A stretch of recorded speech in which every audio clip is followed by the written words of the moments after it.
உயிர் எழுத்துக்கள் பார்த்தோம், மெய் எழுத்துக்கள் பார்த்தோம், உயிர் மெய் எழுத்துக்கள்னு பார்த்தோம். இதை வந்து எனக்காக நான் சொல்லிக்கிறேன். இது காசு சம்பாதிக்கணுங்கிற ஒரு நோக்கம் கூட கிடையாது. அதாவது தமிழ் தெரியாதவங்க கண்டிப்பாக கற்றுக்கிட்டிங்கன்னா ஈஸியாக இருக்கும். இது வளமான தமிழ் வாழ்க அப்படிங்கிற ஒரு சேனலில் போய் பார்த்தீங்கன்னா, யூடியூப்பில் போய் பார்த்தீங்கன்னா தெரியும். இதை ஈஸியாக கற்றுக்கலாம் எளிமையான முறையில். அதாவது ஃபாரினில் இருப்பீங்க, அமெரிக்காவில் இருப்பீங்க, சிங்கப்பூரில் இருப்பீங்க, எல்லா நாட்டிலையும் நம்ம தமிழர்கள் வாழ்கிறோம். ஒரு அம்மாவா அப்பாவா நம்ம இந்த கடமையை செய்கிறதுக்காக நான் போட்டிருக்கேன். அதாவது என்னென்னா, இது சின்னதாக தான். ஒரு நாளைக்கு 6 லெட்டர் கற்றுக்க எழுத்துக்கள். லெட்டர்னு சொல்கிறத விட புரிஞ்சுப்பீங்கன்ட்டு தான் லெட்டர் இங்கிலீஷையும் மிக்ஸ் பண்ணி நான் சொல்கிறேன்.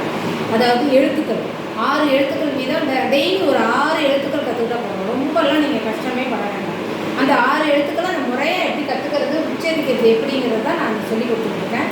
அதனால் தயவுசெய்து நீங்கள் மற்றவங்களுக்கும் இதை ஷேர் பண்ணுங்கள். அதாவது நான் படத்துக்காக நான் சொல்லலை, தமிழை வந்து வளர்க்கணும். கொஞ்சமாவது நம்ம தமிழரோட பண்பு நம்மள்கிட்ட இருக்குது அப்படின்னா நம்ம வந்து அடுத்தவங்களுக்கும் எடுத்துகிட்டு போகணும், அடுத்த தலைமுறைக்கும் எடுத்துகிட்டு போகணும்னு கேட்டுக்கிறேன். வாழ்க்கை இப்போ வந்து சென்ற வகுப்பில் வந்து ரா வரையும் பார்த்தோம், சின்ன ரா வரையும் பார்த்தோம். அடுத்தது லா, இது வந்து சின்ன லா, இது வந்து லா போடுறோம்.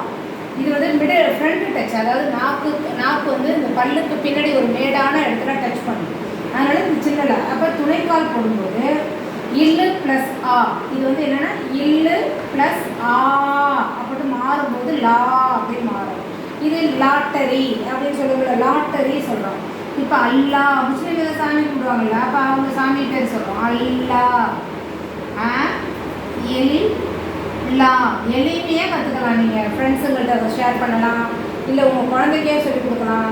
மற்ற ஃப்ரெண்ட்ஸோட குழந்தைங்களுக்கு நீங்கள் சொல்லித்தரலாம். இது ரொம்ப எளிமையாக தான் சொல்லி கொடுத்துட்ருக்கேன். லா, லே ப்ளஸ் ஆ. அப்போ இல்லு வந்து மெய் எழுத்து, இது வந்து உயிர் எழுத்து. மெய்யும் உயிரும் சேர்ந்தது தான் உயிர் மெய். உயிர் மெய்யாக வந்திருக்கு லா அப்படிங்கிறது அல்லா. அடுத்தது வே போட்டு துணைக்கால் போட்டால் வா. நம்ம தமிழை சொல்லுவோம் வா அப்படின்னா கம் அப்படின்னு சொல்லுவோம்ல. அப்போ வந்து வாழ்க்கை, வாழ் அப்படிங்கிறதெல்லாம் வந்து வா அப்படிங்கிறது. வாங்கிறதே ஒரு எழுத்து பொருள் தர்றது, ஒரு எழுத்து பொருள் தர்றது வா. அது மாதிரி வாழ்க்கை, வாழ்க்கைனா லைஃப். உங்களுக்கே தெரியும் வாழ்க்கைனா லைஃப். வாயில் இக்கை கேப் வாழ்க்கை. ஓகேங்களா? அடுத்து லா பார்த்துட்டோம், வா பார்த்துட்டோம். அடுத்து ரா, ரா தமிழுக்கு வர்ற ழ சிறப்புல. இப்போ வாழ்க வளமுடன் அப்படின்னு நான் சொல்கிறது நிறைய பேர் தெரியும். இப்போ வாழ்க அப்படிங்கும்போது இந்த நாக்கு மேலே அன்னத்தை தொடும்போது நம்மளுக்கு இங்கே தலையில் வந்து பீனியல் சுரப்பி, அதாவது என்னென்னா இன்பச்சுரப்பின்னு அதுக்கு இன்னொரு பேர் சொல்லுவாங்க. இன்பச்சுரப்பி வந்து ஆக்டிவேட் ஆகும். குழந்தை இருக்கும்போது எப்படி சொல்லி இந்த இடம் துடிச்சிட்டே இருக்கும். நம்மளுக்கு வளர வளர இந்த இடத்துக்கு வந்துருச்சு. அப்போ வாழ்க வளமுடன் அப்படிங்கும்போது நம்ம உள்ளுறுப்புகளும் நம்மளுக்கு புத்துணர்ச்சி பெறும். அதனால தான் இந்த இதுக்கு சிறப்பு ழ, அதுதான் தமிழுக்கே உரிய ல அப்படின்னு சொல்கிறது. ழ அப்படின்னு உச்சரிக்கணும். பழம் அப்படிங்கிறது ழ ப்ளஸ் எள்ளு ப்ளஸ் ஆ லா. இப்போ அழாதே அப்படிங்கிறோம். குழந்தைங்க அழுதுச்சுன்னா என்ன சொல்லுவாங்க? அழாத பாப்பா அப்படிம்போம். அழா தே, அழாதே அப்படிங்கிறோம். ஓகே, லா ஃபஸ்ட்டு ஃப்ரண்ட் டச் லா, வா லா. அடுத்தது பெரிய லா, இல்லு ப்ளஸ் ஆ லா. இது வந்து பார்த்திங்கன்னா மிடில் டச் வரும். இது நல்லா அழகாக வரும். மேல அதாவது என்னென்னா இப்போ காளான், இப்போ கே போட்டு துணைக்கால். நம்ம கா வரிசை தானே படிச்சுட்டு இருக்கோம், ஆ வரிசை படிச்சுட்டு இருக்கோம். அப்போ கா லா. இதை டச் பண்ணி பார்த்தீங்கன்னா அழகாக வரும், மிடில் டச்சில் வரும். இன் வந்து ஃப்ரண்ட் டச் வரும்.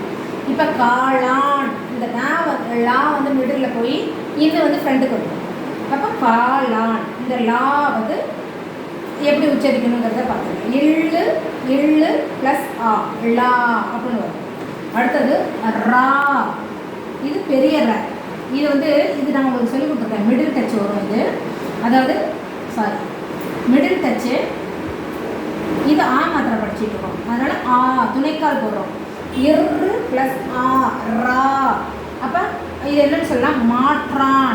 மாற்றான் படம் பார்த்துருப்பீங்கல்ல, அப்போ ஞாபகம் வந்துடும். மாற்றான் ட்ரா ட்ரா. அதாவது இது வந்து மிடில் டச் போகிற விஷயம் 2 சவுண்டு வரும்.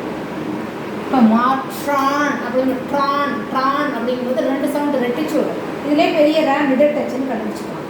அடுத்தது 2 சுழி இன், அதாவது 2 சுழி நான்னு சொல்லுவாங்க. புள்ளி வச்சா இன்னு ப்ளஸ் ஆ வந்து நாவா மாறும்.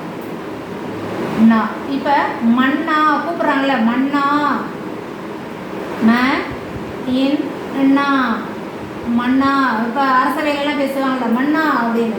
அப்போ எந்த இடத்த டச் பண்ணுதுன்னு நல்லா உச்சரித்து பார்த்தீங்கன்னாலே உங்களுக்கு ஃப்ரண்ட்டு டச்சு இது இந்த குழப்பமே வராது. 2 சுழி நாவா 3 சுழி நாவாங்கிற குழப்பமே வராது. நீங்கள் நான் சொன்ன மாதிரியே உச்சரித்து பாருங்கள். மண்ணா அப்படின்னு நான் சொல்லும்போதே இந்த பல்லுக்கு முன்னாடி உள்ள மேடில் வந்து டச் பண்ணி போகும். வாழ்க வளமுறை.